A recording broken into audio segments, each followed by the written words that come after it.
কঠিন বিপদে পড়লেও আল্লাহ তাআলা এই একটি নাম যদি পড়তে পারেন 1 সেকেন্ডের মধ্যে সাহায্য পাবেন ইনশাআল্লাহুল আজিজ। কঠিন বিপদে পড়ে আছেন, বিপদ যত বড়ই হোক আল্লাহ তাআলার রহমত তার চেয়ে বড় হবে। আল্লাহ তাআলা এই একটি নাম পড়তে পারেন 1 সেকেন্ডের মধ্যে সাহায্য পাবেন ইনশাআল্লাহুল আজিজ। যত বিপদই হোক না কেন, বান্দার উপর যত বিপদ আপদ মুসিবত আল্লাহ তাআলা বান্দার উপর দেয়, এই মুসিবতগুলো মুমিন বান্দার জন্য পরীক্ষা হয়ে যায়। আর পক্ষান্তরে মুনাফিক ফাসিক ফুজ্জারদের জন্য এই বিপদ আপদগুলো শাস্তি হয়ে যায়, আযাব হয়ে যায়।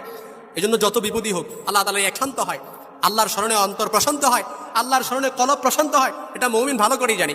এজন্য মুমিন বিপদে থাকলেও সে কৌশল অবলম্বন করে আল্লাহ তাআলার কাছে সাহায্য চায়, কারণ সে জানে আমার আল্লাহ আমার কাছে আছে, আমার আল্লাহ আমার সাথে আছে। আমি যদি আল্লাহর কাছে যাই আল্লাহ তাআলা কবুল করবে, এটা মুমিন ভালো করেই জানে। এজন্য মুমিন বান্দা কখনো আল্লাহ তাআলার বিপদ আপদ দিলে কাবু হয়ে যায় না।